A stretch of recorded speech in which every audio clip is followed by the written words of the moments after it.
My friend, Simon Roche, thank you for joining me in the trenches. It's my pleasure. But I object to you calling me a friend, because a friend would come hunting. You have extended the invitation a few times, but you live in the middle of nowhere, Simon. It's very tricky to get to you. I've got to find a very good reason to drive for 9 hours to come and visit and hunt with you. I do live in the sticks. It's true. But it's nice to be here, Jeremy. Thank you for the invitation. You say here, but actually you're not in South Africa, are you? No, I mean here on your interview. I'm in Russia. I'm in Arkhangelsk, Archangel, in the far north of Russia. That's where I am.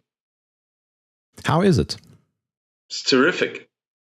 Everything is terrific, Jeremy. I'm telling you, the way they've deceived us, it's worse than the pandemic and the clot shots. The whole Russia narrative, I mean, everything is just untrue. There's nothing true about the tone, if not the words, that they employ in talking about Russia and have done since forever. Obviously, when it was Soviet and communist, then we could all be forgiven, especially those of us who are Christians, for hating what that entity stood for. But Russia, as a fiercely Orthodox Christian country, and as a society, and as an economy, and as a tourist destination, is terrific. It's absolutely splendid. It's cheap. The food is terrifically healthy. The people are the friendliest, not friendliest in a gushing way. They don't walk around with idiotic smiles on their faces, and they don't say, "I'll see you for lunch sometime," if they don't mean it. It's not that friendliness. It's a sort of a doer friendliness, you know. They have grim set expressions on their faces until you ask them a question or greet them, or they see you're struggling with something, and then it's all help. Big smiles. You heard just, before we started recording, I was interrupted by a knock at the door, and I was all grumpy about it. Who's interrupting now? And it was two of the housekeepers come to give me the correct key. I'd taken the wrong key, and to double check what laundry I wanted laundering and what laundry I wanted only repairing, some buttons and mending and darning and what have you. And that's kind of epitomizes this place. It's embarrassingly nice. After a while, you kind of feel a little bit ashamed of who you are. It's just everybody's nice, and you think, "Oh, I'm such a, I could never be." In your heart that you're not as nice as these people are back home. It's just one of those things. Speaking of who you are, my UK column audience might not know who you are. So, Simon, tell me about who you are. I'm an employee of State Londers. I'm a fourth generation South African from Irish stock. State Londers is a civil defense organization constituted under the provisions of the protocols additional to the Geneva Conventions of 1949. So 1949, after the war, they came up with some agreements. We shouldn't do this, we shouldn't do that, we shouldn't practice whatever evil when prosecuting warfare. And then 28 years later, in 1977, they added 3 protocols to dictate the circumstances of civilians in warfare. And 2 of those protocols in particular address civil war and similar circumstances. And they make provision for identifiable ethnic groups, such as you would have had in the breakup of Yugoslavia: Serbs, Croats, Slovenes, Montenegrins, Kosovars, Bosniaks, to prepare for civil war, just to keep it simple. So 20 odd years ago, our leader and founder, Mr. Gustav Müller, thought that it would be a good idea to do that in a very legal, decent, respectable way, put together a plan for the eventuality of the failure of South Africa, catastrophic failure, which he believed was likely and which was forecast a long, long time ago by somebody who said that, there will be a black president one day, and everybody thought that this guy making the forecast had lost his marbles. And he went on to say that eventually there would be a catastrophic failure of the society and a ferocious war would break out. So to answer your question in brief, white South African male, got a few children. I work for State Londers full-time, and I'm a paid employee. And to give that some context, especially in light of your previous question about where I am, I do foreign work for State Londers. So I get invited to all sorts of places, and I spread the good news of State Londers and try to tell the truth about what's happening in South Africa, farm murders, crime rates, expropriation of land without compensation, and so on and so forth. That's my little package, Jeremy. Okay, so just for clarity, the word State Londers is an Afrikaans word. It translates directly to Southlanders, but that doesn't really work in English. No, it doesn't work in English. A more poetic translation would be Southerners. But it comes from a biblical verse in which the Lord says, in the end times, my people in the south will bring an offering to me. So that was the source of inspiration for the name of the organization, which I just emphasize is purely and simply a civil defense organization constituted under the specific provisions of international law, to which South Africa subscribed twice over.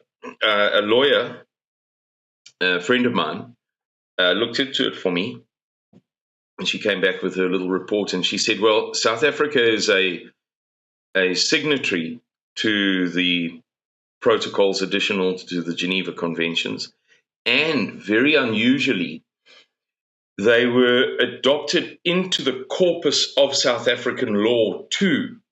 She said it's an extraordinary thing. It doesn't happen very often, but the African National Congress, in its wisdom, and I say that without facetiousness, when they took power 35 years ago, 27th of April past, they, did many dramatic and drastic things. And one of them was to say, hey, this Geneva Conventions and their protocols additional, not only do we want to sign up, we want to incorporate them into our legal corpus. So, yeah, we're constituted under that as a civil defense organization. It's basically, butter and beans and blankets that we prepare in the eventuality of a massive conflict in our country. Just for clarity, you said 35 years ago. I think we're going to get fact checked on that. 31 years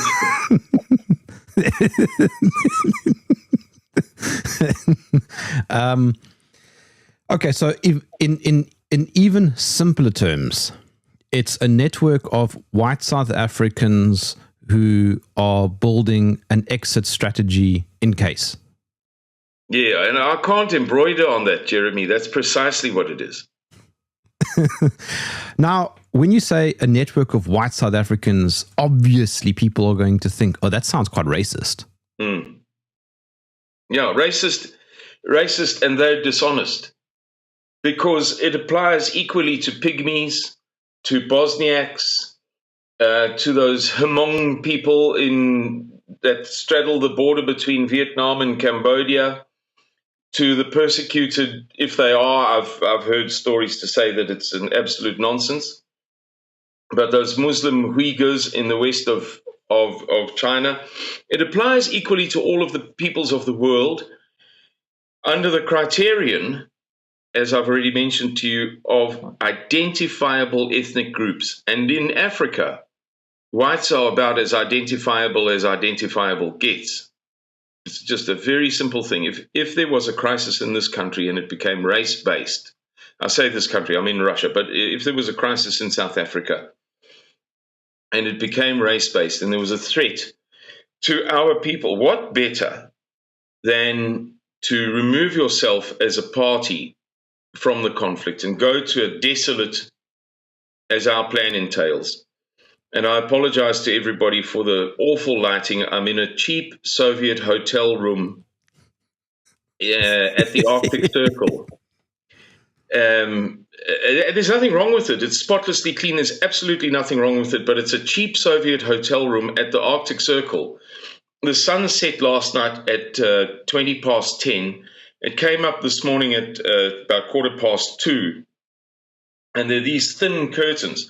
So we've got the sunlight blazing in through the window and these cheap, thin curtains, and there's nowhere else for me to conduct this interview. So close your eyes and you won't get archives. What better than to say, you know what, if there's going to be a conflict, I don't want to be a hero. I'm going to get my family. I'm going to go to a safe area.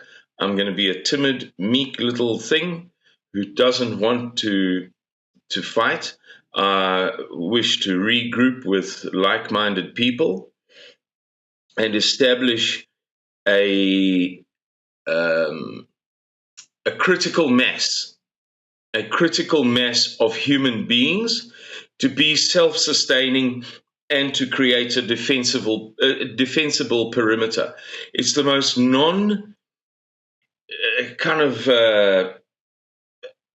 actively racist thing possible. It's completely passive, and it applies equally to every identifiable ethnic group in the world. That's United Nations law. If you think that's racist, write them a letter. But why white South Africans? Jeremy, the nature of our society is such that if there is a catastrophic civil crisis, violent civil crisis, it is going to rupture or fracture along racial lines. It's always like that. It was like that in Yugoslavia. It was like, World War II, World War I, it's the way that it goes. Ultimately, you revert to your religion, your people, your place, your language. It's like being here among the Russians. The Slavic identity is much stronger than I thought it would be. And the brazen acknowledgement of ethnicity here in Russia is also much stronger than I thought it would be. There's no Soviet-style, altruistic, we're all one kind of thing. The Tajiks speak their language, and they gather together. You're around the guy because they will descend on. I say descend on, it makes it sound negative, but it's not meant to be. A certain cafeteria on a street corner, and they'll meet there on a Friday afternoon, and it won't be 1, 2, 3, 4 guys. It'll be 12 speaking their language right after midday Islamic prayers.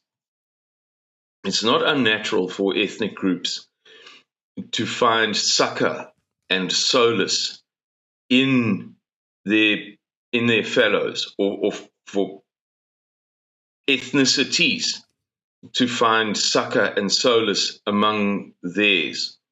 There's nothing abnormal about it. If you become intrusive, that's another thing. If you say, well, the whole city has to observe Friday prayers, or all Muslims may not live in a certain area, that's an entirely different thing.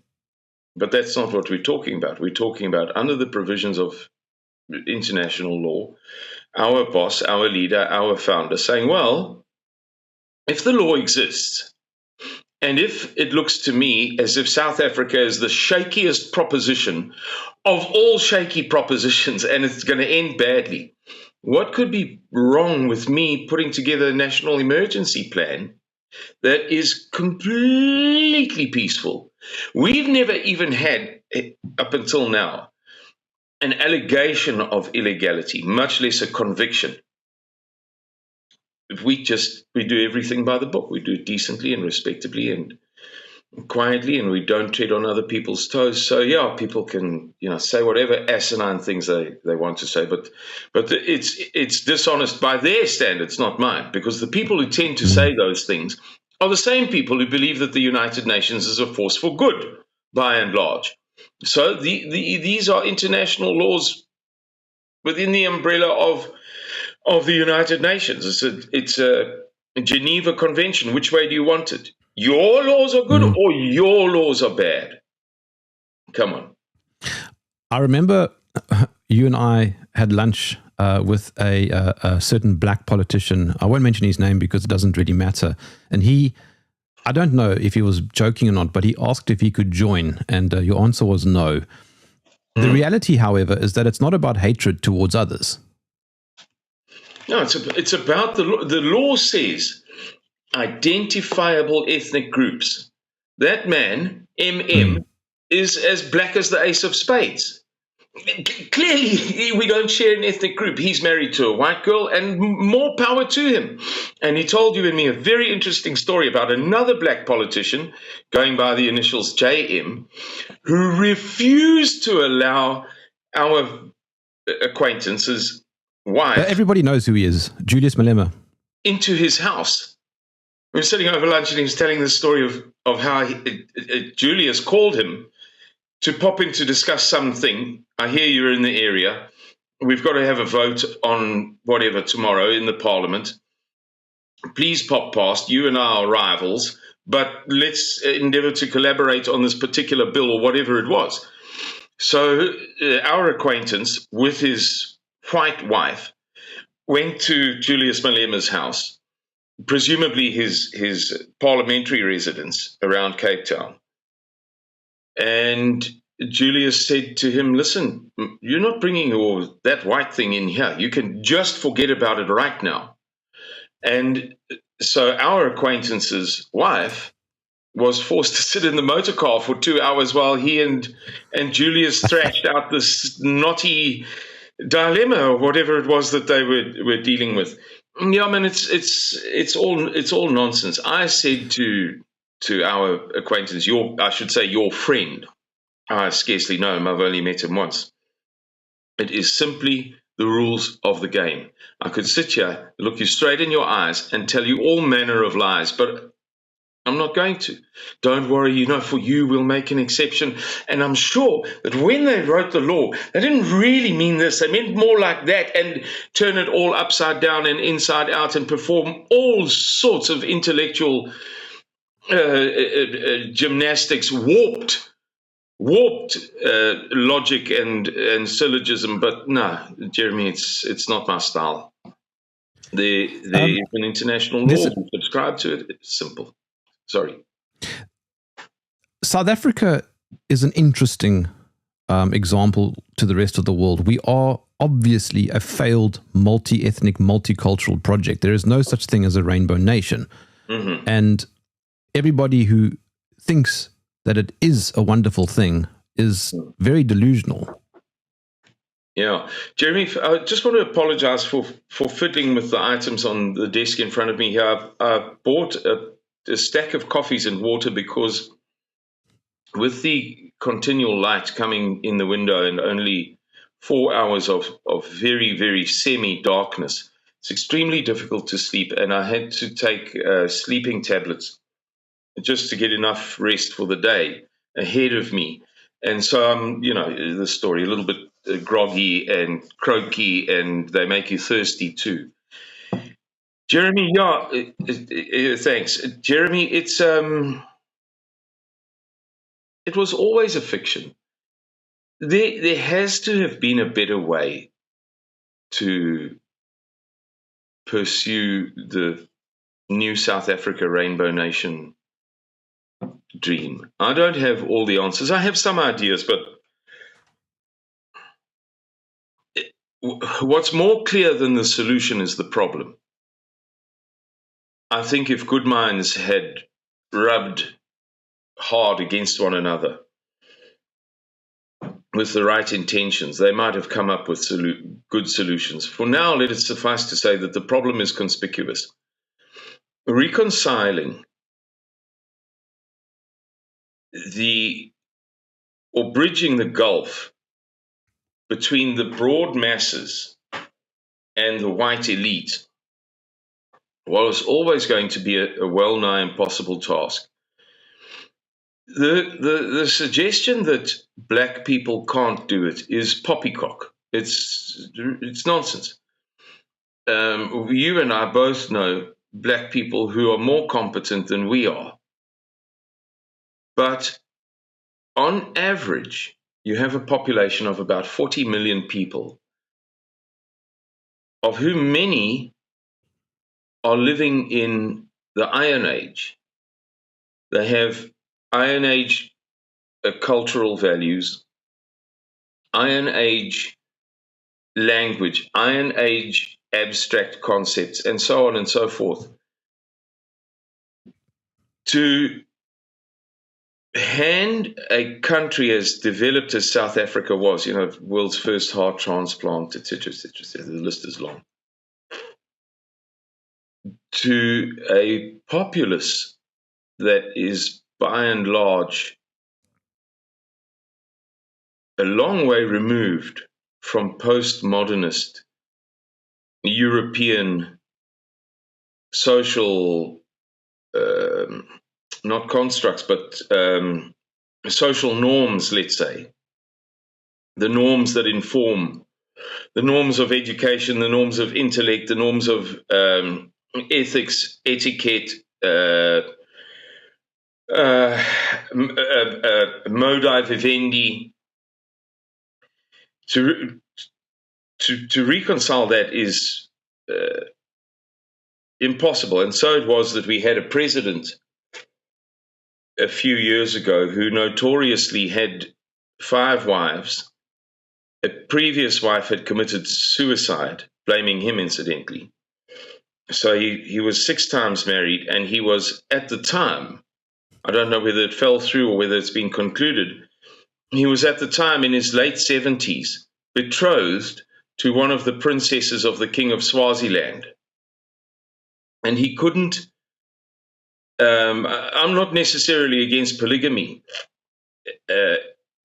but this guy who's practicing this very, very old way couldn't read numbers. And I think that there was a fallacious understanding among black people at the time of why white people and white media, etc., were so mocking of President Jacob Zuma, so sneering, so scoffing. It's not that he's black. It's not that he's primitive.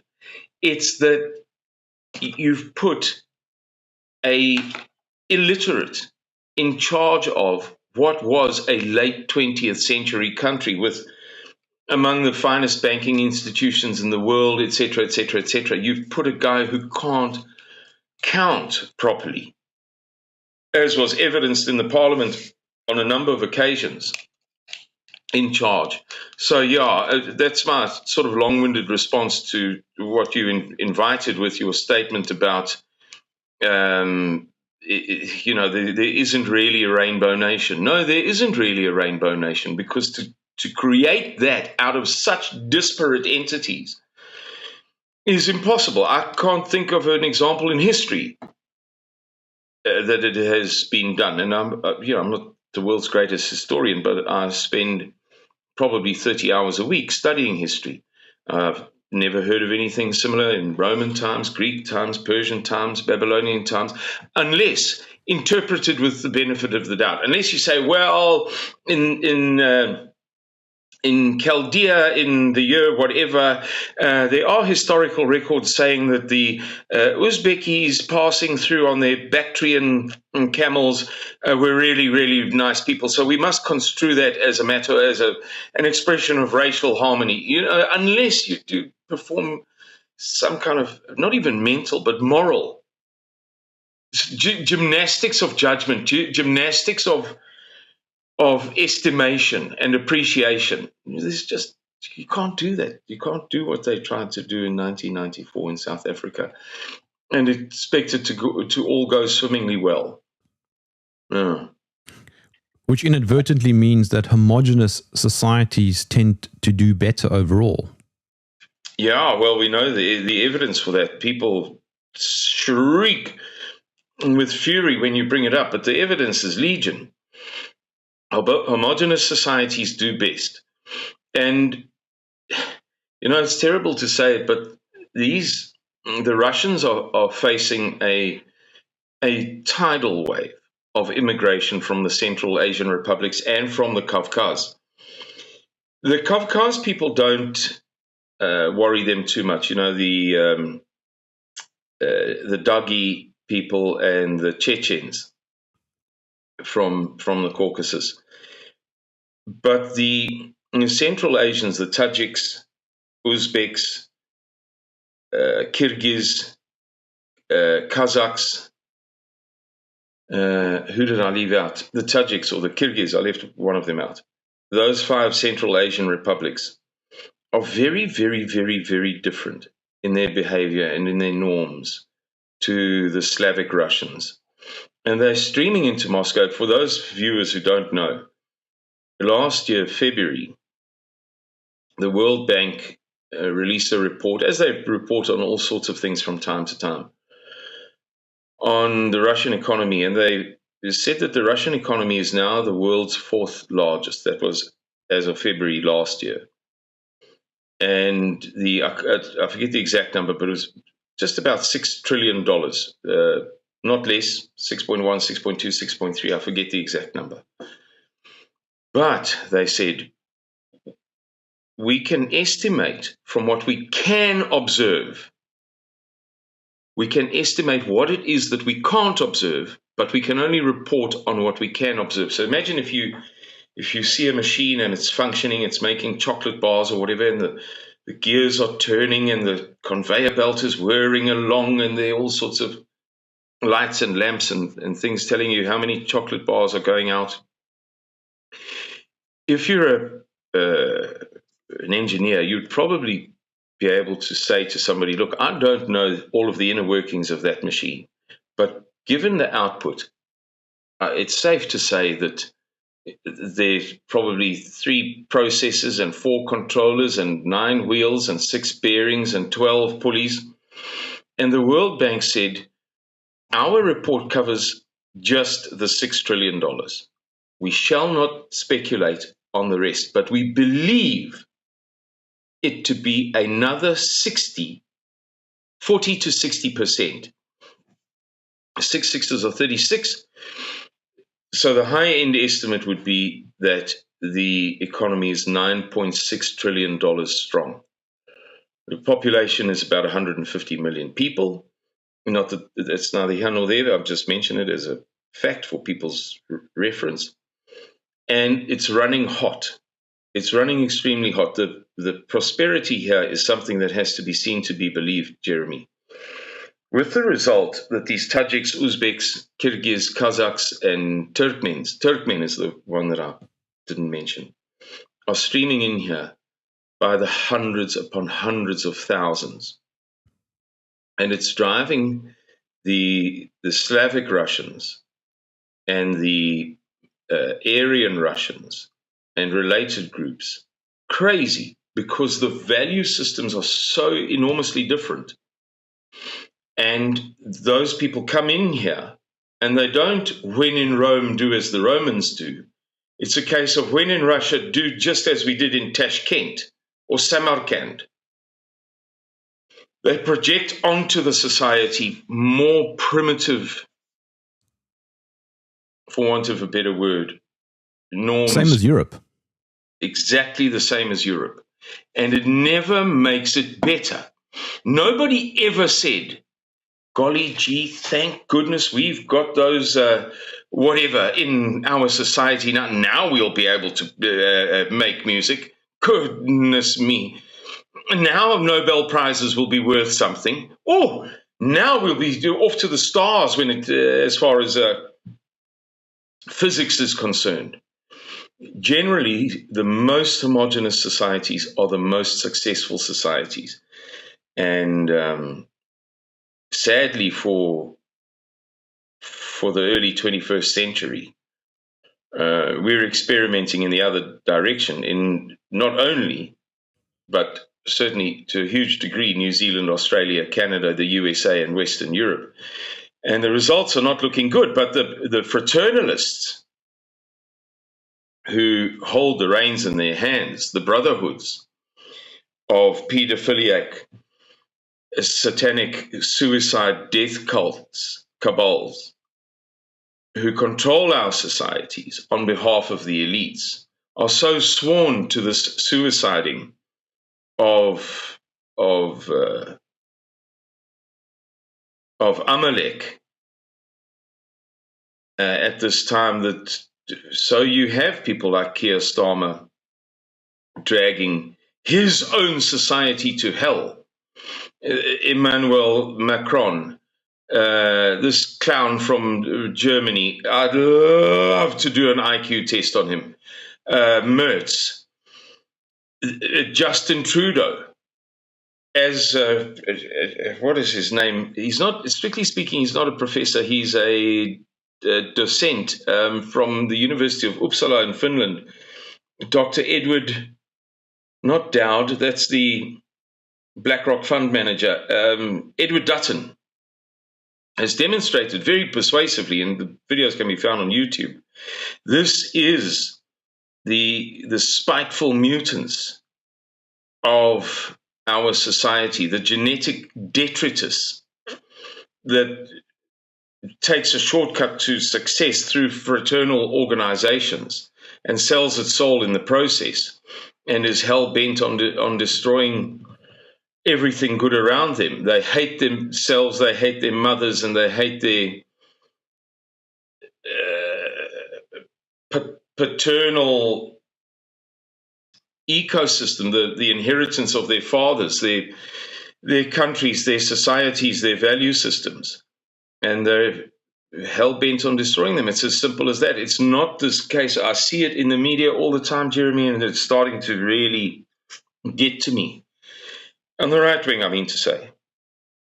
Golly gee, I don't understand why Keir Starmer would do something so stupid. You know, it's the mentality of the retarded. It's where the filter doesn't keep out people who are severely mentally compromised. And so you find them among us asking questions like that, you know, like watching a football match and saying, I don't know, whoever, Sir Alex Ferguson, I just can't understand. He's so stupid and I'm so clever, sitting on the couch here eating crisps and drinking beer. I can see the whole problem. I don't know why he can't see it. It's not that Keir Starmer is stupid. Keir Starmer has 165 IQ points on you. It's not that he's stupid, it's that he's a pervert. It's that he is devoted to the destruction of himself and his paternity. Likewise, Boris Johnson. Boris Johnson did a trivium or a quadrivium at Oxford University. Boris Johnson's got more brains than many average cities. He's not stupid, he's a pervert. It's not that these people don't know what they're doing. They know precisely what they're doing, but they've made blood oaths to pedophiliac, satanic, suicidal, death cult cabals that suit their genetic perversity, their genetic this thing that, as I say, Professor Edward Dutton describes as the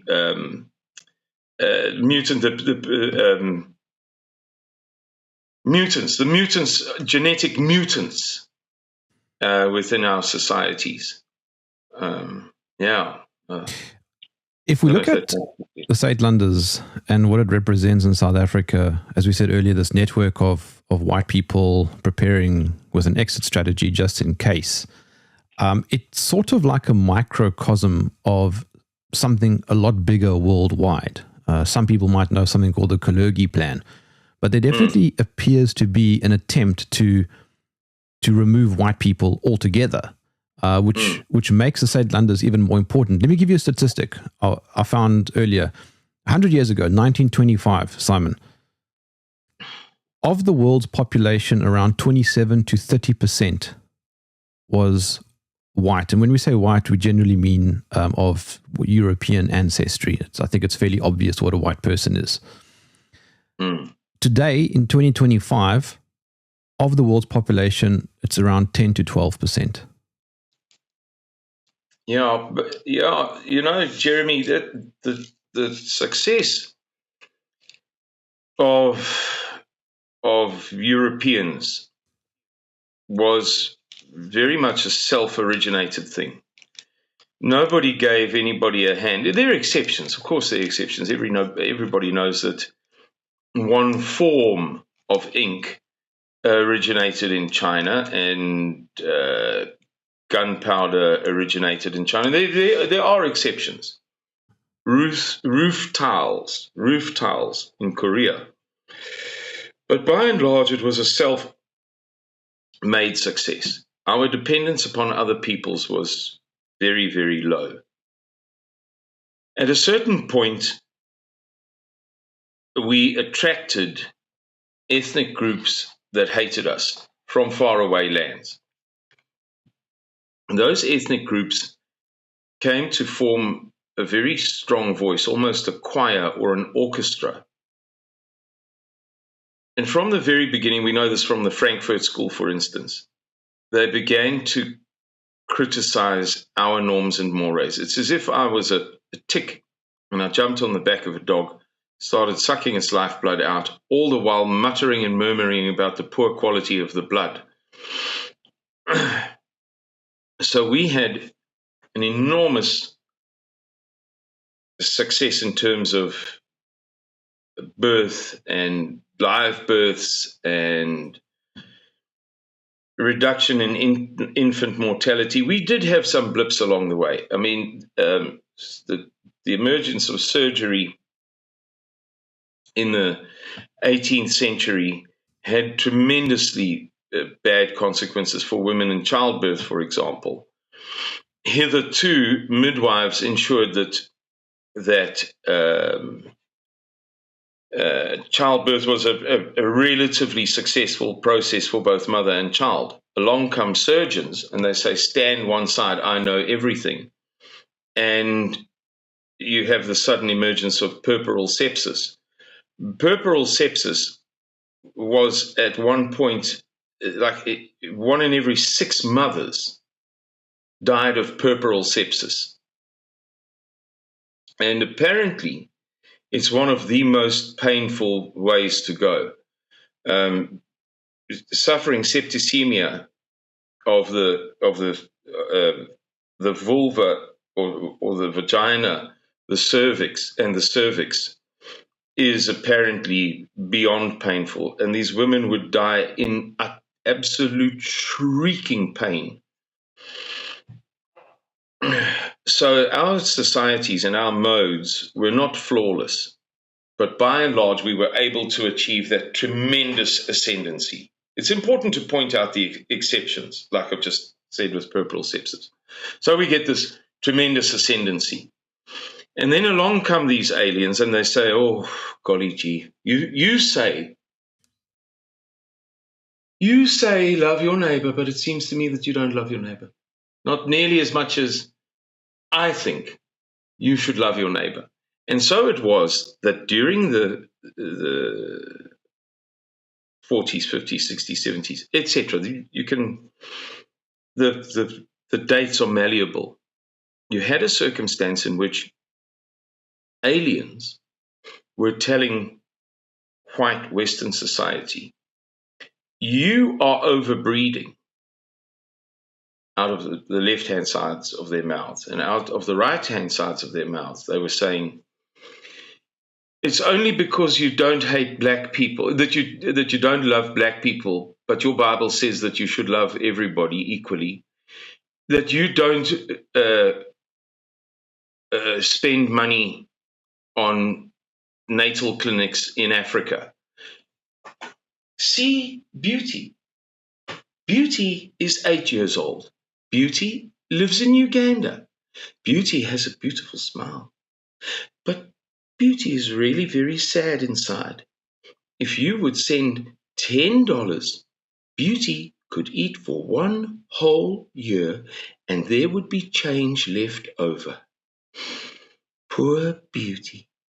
And so you had the West recriminating with itself, or aliens within the West, recriminating against the West for being successful, for being self-sustainable, for being able to sponsor itself, to the point that it was putting, if you believe the story, men on the moon, but certainly men in outer space anyway.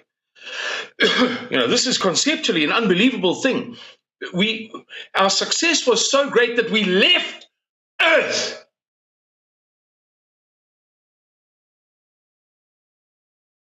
This was the success of Western society. But we were told, you're bad because you don't allow Chinese students to study in your universities at your cost.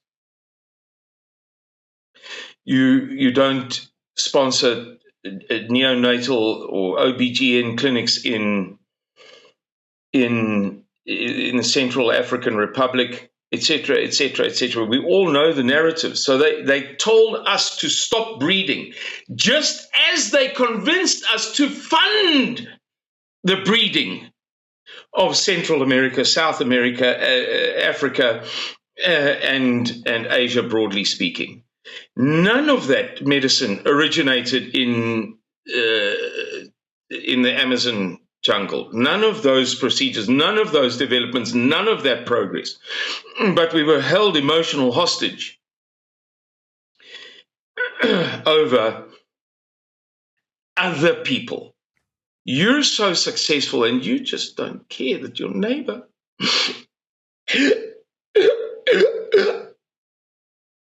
is suffering. Look at poor beauty. This was I don't like to do these theatricals and I hate it when other people do it, but sometimes you have to spread the butter thick on the bread. You only have to, man, in your mind's eye, imagine, Jeremy, those images. I'm from South Africa. We didn't have much of this, obviously, during apartheid, but we did get Reader's Digest. And there would sometimes be an insert in the Reader's Digest in the doctor's waiting room or the dentist's waiting room, a little piece of cardboard between the pages with a picture of a 15-year-old Chadian girl from Chad, saying,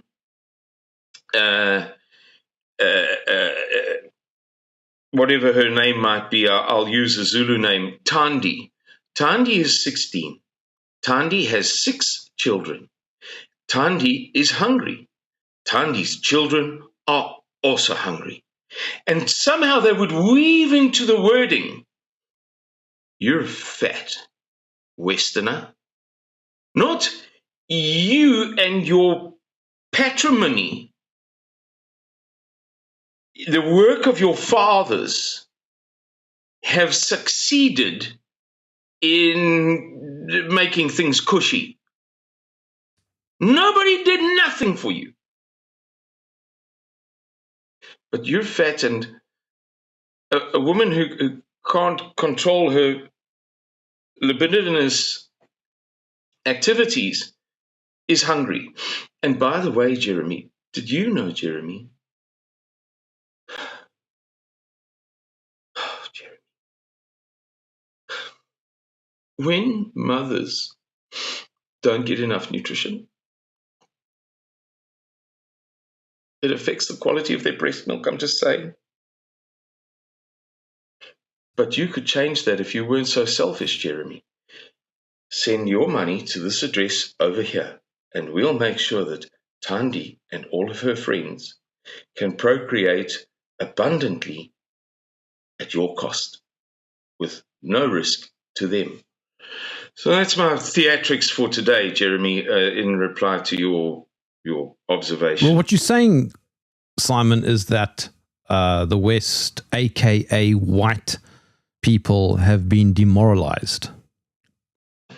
Yeah, Yeah, we were told for so long that we were successful and nobody else was, and that's unfair, that we began to believe the conspicuously irrational. I mean, the syllogism within that short sentence.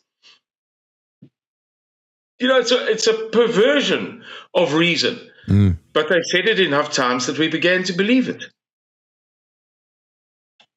Now, with this demoralization and clear decrease in the white population globally, how does farm murder segue into that? And of course, by extension, Trump's discussion a week or two ago with the South African president.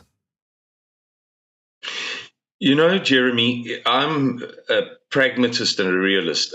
I find Donald Trump extremely charming, but I don't believe a word that he says. And it's a source of endless dismay to me that conservatives fall for his stories. He's got this Doge thing going on, with which he's saving about £7.57, $8 or $9, while he's managed to get Joe Biden to sign off. And this is what happened: $100 billion increase in the military, from just under 800 billion to now 895 billion. And he's proposing a military budget of $1.4 trillion. So this is a man who says to you, please congratulate me for, I don't know what. Please congratulate me for sweeping the floor. I'm such an earnest little happy helper elf in the household. Meanwhile, he's dragged in 25 kilograms of mud in the laundry or something. I'm struggling to come up with a good little parable, but it's a bit like this Ukraine story at the moment. And it's just so false. This is not my war. This is Joe Biden's war. The donations to Ukraine made by the United States of America by the Trump administration between 2017 and 2020, inclusive those 4 years, were more than double the president that came after him and the president that came before him. This is exactly Donald Trump's war, and the Russians know it. And, when you speak to Russians here, they're not mentally retarded people. These are genuine readers, writers, and counters. As one guy said to me, it's not as it used to be, but there was a time when the plumbers were reading Don Quixote, which, as your viewers may or may not know, is arguably the greatest work of literature, of all literature, arguably. I think the Times of London had a thing once where it came number 1 out of 100. These people are not idiots. They know full well that the things that are being said in the West are absolute rubbish, but they're just to fool us. Everybody knows the Russian government doesn't believe a word, and the Russian people don't believe a word. It's only we who are this, the net effect of years of overly successful breeding, the mentally retarded people of the West, who fall for any of the stuff that's said. Is similarly with the white emigres being offered asylum, the 49 people. It's a meaningless number. It's absolutely meaningless. It will make no difference to anything. It's purely and simply a PR stunt.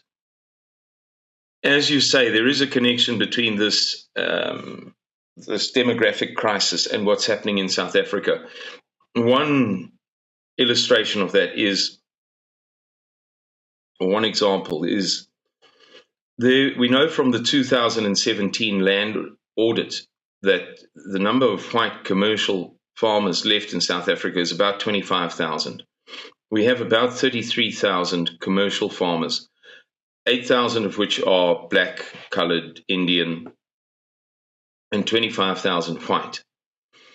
And we know from year in and year out, you've seen all the little Excel spreadsheets that they put out, that the number of farmers, not their wives, children, just farmers, commercial farmers, murdered in farm attacks every year is somewhere between upper 30s and early 50s. Let's take 45 as an average. The United Nations measures intentional homicide in per 100,000. So if you multiply 25,000 by 4 to get 100,000, and you multiply 45 by 4 to get a percentage or a proportion of that 100,000, then the murder rate of white South African farmers is something like 180 per 100,000. You can be conservative and say 150 per 100,000. Compare that to an average murder rate in Europe. It's a false comparison because we're comparing a specific group with a broader population, but it gives some reference. The murder rate or the intentional homicide rate in Europe is under 3. The intentional homicide, as the United Nations puts it, rate in the USA is just about 5. It hovered around 4.1 for many years, but it's gone up a little bit. Call it 5 for the sake of a round number. The death rate, it's not homicide, it's just death, in what is supposedly the world's most dangerous occupation, namely logging, is 97.8. Now you tell me what is wrong with that. And you have a president going around the world telling people, no, there's no tax on white farmers. They know it's very, very, very bad and it's very wrong. And it is symptomatic of what's happening in the broader Western world. People are being told, don't overbreed. Here's the abortion clinic if you need it. But please donate to poor little Beauty in Angola because she doesn't have a natal clinic for miles around. And just look at her smile. Doesn't she have a beautiful smile? Similarly, we want your land in South Africa, but we refuse to acknowledge your true circumstances. You know, this perversion of reality. No, you're not being killed. But by the way, it would be handy if you would give up your land for free. You know, expropriation without compensation. There's this muddle up of ideas that could never have been successful in preceding generations. They've had to depend very, very heavily upon rapeseed oil and refined sugar and refined wheat and the clot shots and adulterated water and very, very poor breeding strategies among white people over the past 4 generations to manufacture a generation, that is to say us, stupid enough to believe those conspicuously inverted lies, Jeremy. So the word genocide has been thrown around a lot. Now, I know that you take exception to it. Why? Well, excuse me, Jeremy. I apologize again for the terrible light quality and for the drinking coffee on camera, but my voice is really on its last legs after a sleepless night and then too many sleeping pills. Strictly speaking, people can look this up. They can verify it for themselves. What's happening in South Africa would fall into the category or within the definition of genocide very, very, very, very, very easily. It is a word that has been, under international law, has been permitted to become almost an umbrella term. But sorry, then which specific group falls into that category very, very easily? I mean, the white people. So in other words, if you look it up, how the United Nations defines genocide, if I look at you sideways with malicious intent, it's practically genocide according to the United Nations. I'm exaggerating, but genocide means the wiping out of a people. It means the last of the Mohicans the day after he dies. In real English, that's what it means. It means that if I take the Armenian people and I kill all of them and there are none left with no exceptions, that is genocide. Like suicide, like fratricide, like matricide. It means when the object in question, in this case an ethnic group, is extirpated with no exceptions. However, the United Nations have broadened that category to take everybody's feelings into account, with the result that, technically speaking, what is happening to white people in South Africa can be described as a genocide, particularly the Boer farmers, as a class, because they are more of a class than a group. They are more an involuntary entity than a voluntary entity. However, I never use the word genocide because I don't like the fact that the United Nations plays fast and loose with the English language to suit itself.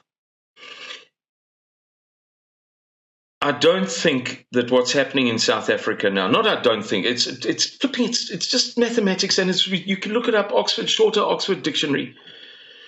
It's not genocide. Not every last white person is being killed or has already been killed. I'm still alive. All three of my sons are. Me too. Yeah. Now that you mention it, Jeremy, so it's not a genocide, and it's a great pity that they do play so fast and loose with language. But is there an orchestrated campaign against white South African farmers? Unquestionably.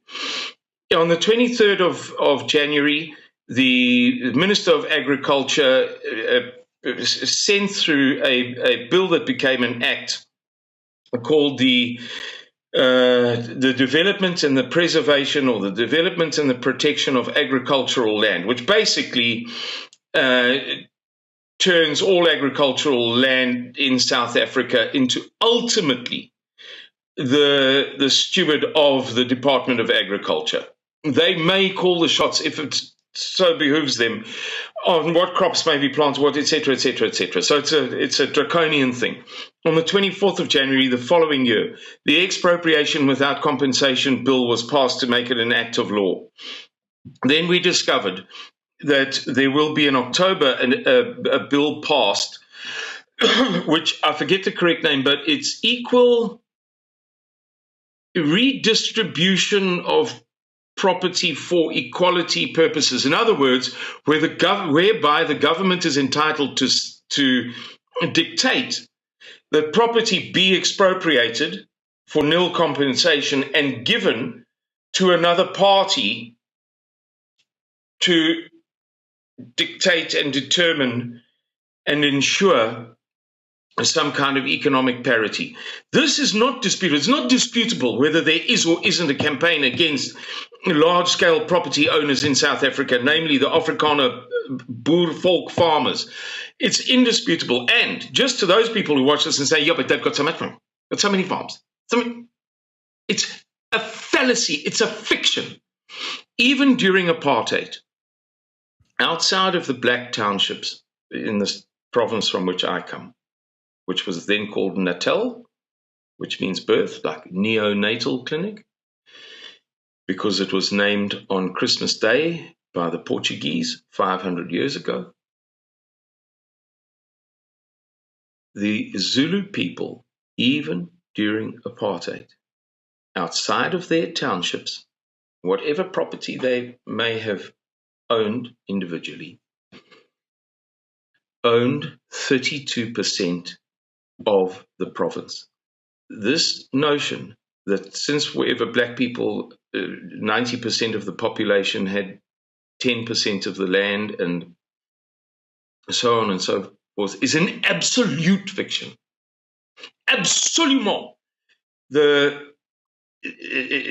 one example. Since then, so it's always been 32%. During the darkest, most evil days of white racist supremacy, South African apartheid, 32% of the land, just in the form of that trust, in that province alone, besides any other farms or township housing or whatever, the huge townships of South Africa, the enormous from horizon to horizon townships of South Africa. So the property held by blacks, even at those dark days, the land property was, I don't know, some people say as high as 60% in that province.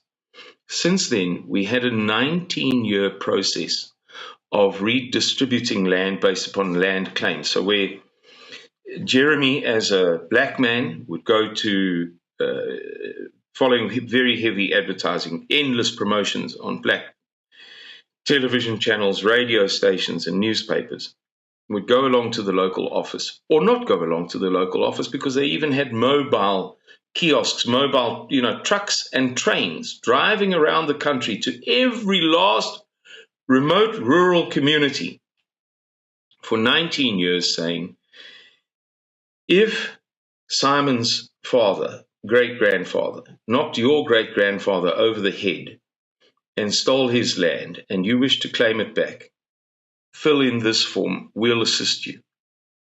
And so it was that many hundreds of thousands of hectares of land were given to their owners. Then the process was terminated because it had come to its conclusion. It was exhausted. All of the land claims were addressed. All of the land claims were addressed. Every outstanding, unfairly taken, owed, indebted piece of land was compensated, if that's the correct word. The land was given back, or they could choose the money in lieu, the community. Done. End of story. Done, done, done, done, done. And now the government is saying, well, golly gee, life is unfair to black people. We are going to have to expropriate land without compensation, and the basis will be, I forget the name of the act that I gave to you 2 minutes ago, Jeremy, which they say will be passed in October. I don't know, I've been ranting for a little while now, and I've kind of lost my train of thought, partly because it's just such a frustrating topic, and partly because I'm running on 3.5 hours sleep or whatever in the land of the midnight sun over here. Jeremy. What is the moral of the story? The moral of the story is that since the beginning of time, the only way that, in fleshly terms, that just causes can prevail in the face of unjust men is by creating critical mass. In the face of the onslaught upon Caucasian Christianity, as the pedophiliac, satanic, suicide, death cult cabal expresses it, the only way that we're going to survive is if we stick together to create critical masses, to have organizations like State Londers, or not like State Londers. If you want a different style of thing, you don't want a national emergency plan, you don't think there's going to be a catastrophic civil crisis in your society, then fine. But there's nothing else to be done. Keyboard warrioring is not going to help you. Preparing alone is, at the end of the day, not going to help you. You've got to get people to come together to defend their own interest. And I say that in synopsis, Jeremy, as you say, we're coming into land, so I won't wax too much about it. Oh, okay. So that was the end of your sentence. Yeah, sorry. Simon, how then can I find out more about the State Londers? Sorry about that, Jeremy. The inflection was going the wrong way.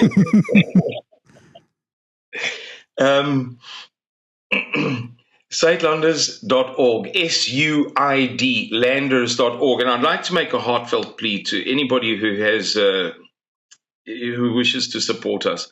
I'm in Arkhangelsk in Russia at the moment, carrying this word to the ends of the earth. We work very hard and we box well above our weight to carry a standard for conservative Caucasian Christianity in the world. And it doesn't happen by magic. If you wish to donate, please, please, please donate. When you go to that site, SUID, Landers.org, StateLanders.org. When you log in there, go to the first page, scroll to the bottom, you can make donations so that we can continue to do our work. Yeah, you take international currency. Yes, we do. Yeah. On that note, Simon Roche, thank you for joining me in the trenches.